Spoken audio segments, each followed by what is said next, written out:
Hey guys, Chad here from CNR Reviews. We got the Kahr CW9 out here. We picked it up a couple weeks ago, and Ryan and I were at the range about a week and a half ago and had a chance to put 50 rounds through it. The gun functioned fantastic, and so it has not been cleaned since then. It's still dirty from the first 50 rounds. We got a 7-round magazine, comes standard with it. And what we're going to do is shoot it at 7 yards. Now this is intended as a self-defense carry gun. And so we're going to see how accurate we can get it with this weapon. Now remember, this gun doesn't have a safety. It relies on a really long trigger pull, heavy trigger pull, and a nice clean break. So let's go ahead and see how we do.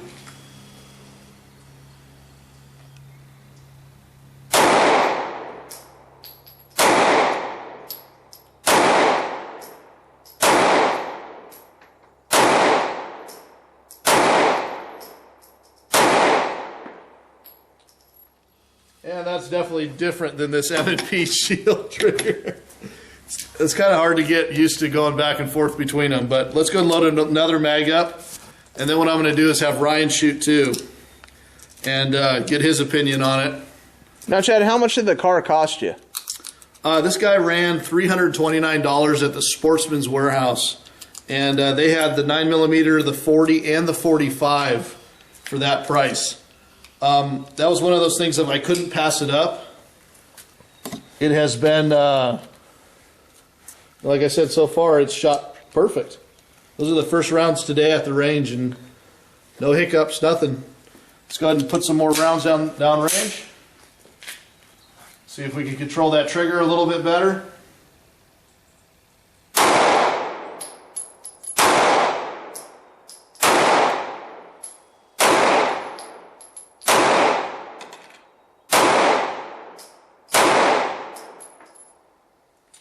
Perfect again. And I picked this guy up. You know, some people were asking, why would you go with the CW9 instead of buying the CM9, which we don't own. My friend has it. And one of the reasons was the price.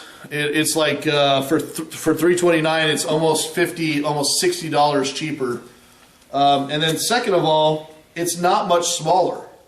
The CM9 is not much smaller than the CW9. You're losing a little bit of slide length. But when you put the extended mag in there, it's almost the same size gun. So let's go ahead and let's switch. I'll take the camera, have Ryan shoot it. I'm really pleasantly surprised. It's got the really nice Kahr trigger. And if you guys could find it for that price, that's a steal. It really is.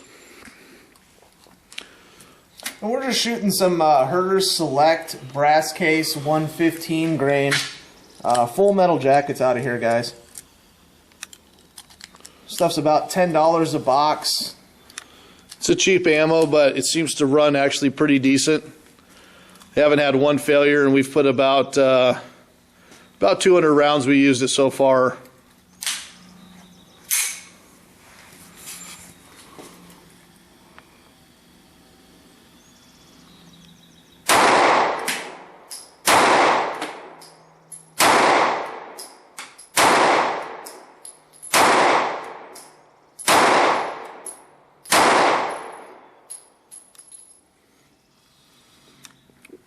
Trigger's going to take some time to get used to, but what do you think of that? I actually like that. I like it. I like the trigger better than on the M&P Shield. Is there a reason? It's not broken in the middle. Yeah, it doesn't. It's because of that safety trigger. Yeah, the M&P just has like a safety trigger, guys. This one does not. It has a solid trigger, and it's I mean, it's got a longer pull, but it's just a really nice smooth trigger. I'm going to shoot a little bit more. Actually, and that trigger is something that I think Ruger needs to take notice of that. Kel-Tec, a lot of the subcompacts. It's a killer trigger. It's one of the best triggers on the subcompacts, I believe. Now, I actually like the M&P trigger because to me it feels almost like a single action trigger, very similar to the Ruger SR9.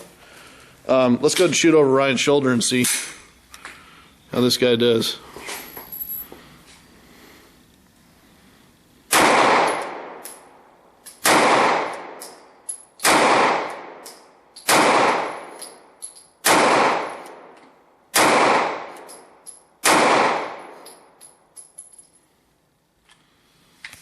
And that gun's functioned flawless, hasn't it? It really has. What I'm noticing for me, guys, is this gun, when I have the sights directly on the bullseye, it is shooting a little bit low. So it's shooting like a point of impact rather than a point of aim. Point of impact is where, like, if you draw a straight line from the barrel of the gun, that's where it's shooting, rather than the sights themselves. Point of aim is you kind of split. You're either splitting the bullseye with your sights, or you're just beneath it, and you're normally on target. This one's shooting a little bit low, for me at least. So far, guys, running 100%. We're going to be doing accuracy comparisons. Got a steel guide rod in there. Yeah, I mean, it feels solid when you're shooting it too, doesn't it? Yeah, it's just a solid little gun on there. So today we're going to run. We'll do some accuracy testing against the M&P. Do some accuracy testing against the LC9 and the Glock 26. Now, guys, this is going to be offhand accuracy. Sure. So we're not benching this. Yeah, that's right. We don't like to bench the guns, especially at 7 yards. It's not intended to happen. You're not going to stop an intruder in your house and go, hey, hold on. I need to get my table and my sandbags. Yeah, so if you enjoyed this video, please subscribe. If you have any questions, feel free to ask. But that's the Kahr CW9, and it's running good. Thanks a lot for watching.